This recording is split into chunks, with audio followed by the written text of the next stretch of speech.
Selamat datang di Epic Insight. Pembahasan kali ini hanyalah simulasi yang dirancang untuk memberikan wawasan tentang skenario militer. Fokus kita, invasi Cina ke Taiwan, khususnya tahap blokade laut dan udara, dengan menggunakan strategi shock and awe atau strategi perang Garuda menyambar. Mari kita mulai. Dalam skenario ini, China memulai blokade total terhadap Taiwan, mengisolasi pulau tersebut dari dunia luar. Selat Taiwan kini dipenuhi oleh kapal perang Angkatan Laut Cina, sementara langit dikuasai jet tempur canggih mereka.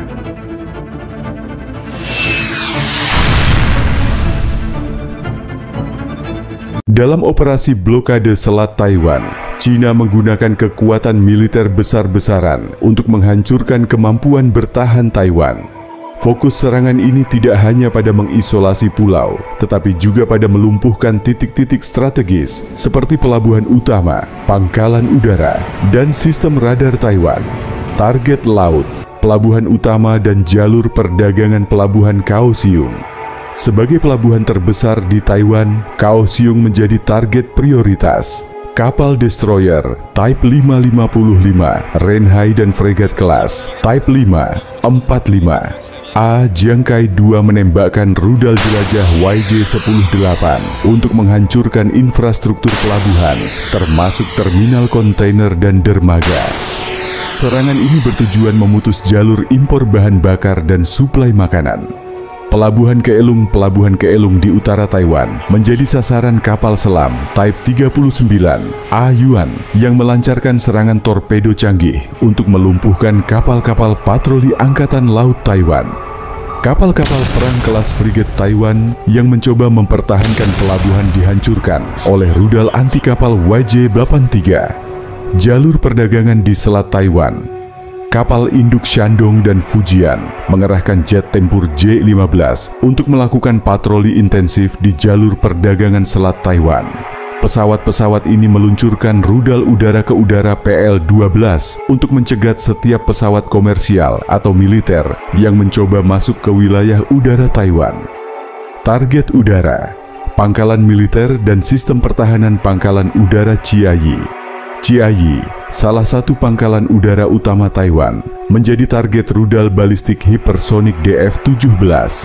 Dengan kecepatan dan manuver tak tertandingi, rudal ini menghancurkan hanggar pesawat F-16V dan gudang amunisi.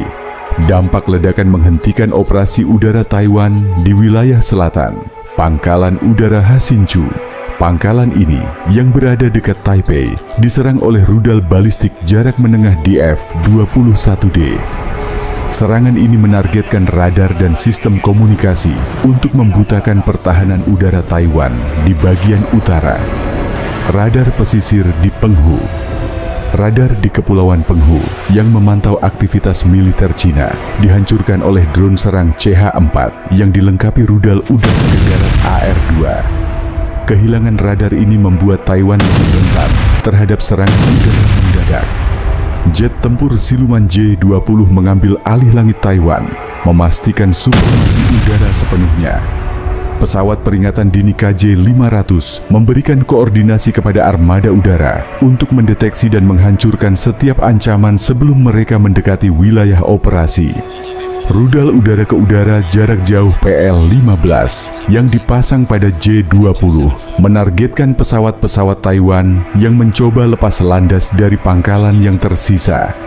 Sementara itu, pembom strategis H-6K meluncurkan rudal jelajah CJ-10 untuk menghantam infrastruktur strategis seperti pembangkit listrik dan depot bahan bakar di Taipei dan Taoyuan. Dalam upaya melumpuhkan kemampuan bertahan Taiwan, serangan Cina tidak hanya berfokus pada pelabuhan dan pangkalan udara, tetapi juga memperluas cakupannya ke target strategis di ibu kota Taipei dan kota pelabuhan Hualien di timur. Kedua wilayah ini menjadi pusat pemerintahan dan militer yang vital, sehingga menjadi prioritas dalam kampanye militer Cina. Serangan ke Taipei 1. Target utama, distrik pemerintahan rudal jelajah CJ-10 yang diluncurkan dari pembom strategis H-6K menyerang distrik Zhongzheng, tempat berdirinya gedung-gedung pemerintahan Taiwan, termasuk Istana Kepresidenan dan Kantor Pusat Angkatan Bersenjata Taiwan. Serangan ini bertujuan untuk memutus komunikasi dan komando antara pemerintah sipil dan militer. Serangan rudal ini juga melumpuhkan markas besar militer Taiwan di Boai Road, menghancurkan pusat koordinasi pertahanan. 2. Bandara Internasional Taoyuan Bandara terbesar di Taiwan. Ini menjadi target rudal balistik DF-21D yang menghancurkan landasan pacu utama dan terminal kargo, mencegah pasokan bantuan militer dari sekutu barat. Drone serang Shiha-5 melakukan patroli untuk mencegah tim teknik Taiwan memperbaiki kerusakan. Ketiga, infrastruktur vital gardu listrik utama di dekat Taipei diserang oleh drone kamikaze loitering munitions, menyebabkan pemadaman listrik massal di ibu kota. Jembatan besar seperti Jembatan Taipei dan Jembatan Zhongxiao dihancurkan oleh rudal jarak pendek DF-16, menghambat pergerakan logistik militer dan warga sipil. Serangan ke Hualien 1. Target militer.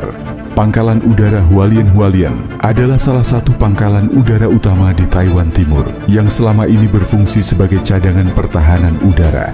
Rudal balistik hipersonik DF-17 diluncurkan untuk menghancurkan hanggar bawah tanah yang melindungi pesawat tempur Mirage 2000 milik Taiwan. Setelah serangan rudal, drone tempur Wing Loong 2 melanjutkan serangan dengan rudal udara ke darat untuk memastikan pangkalan tidak dapat dioperasikan.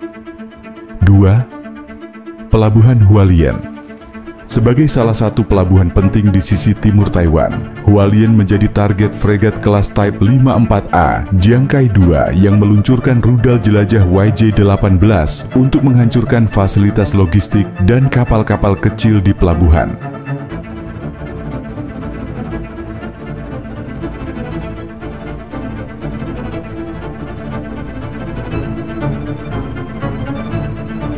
Di samping itu, Hualien adalah titik strategis dalam jaringan kereta api yang menghubungkan kota-kota di pesisir timur Taiwan.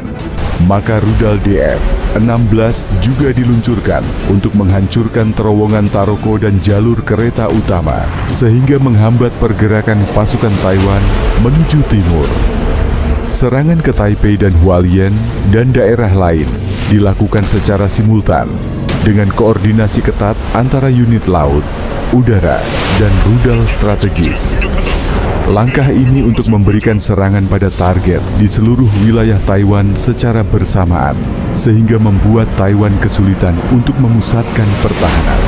China juga mengerahkan pasukan khusus melalui kapal cepat dan helikopter untuk menyusup ke wilayah dekat Hualien, Chiayi, dan Taipei, menyiapkan sabotase tambahan terhadap fasilitas militer yang tersisa.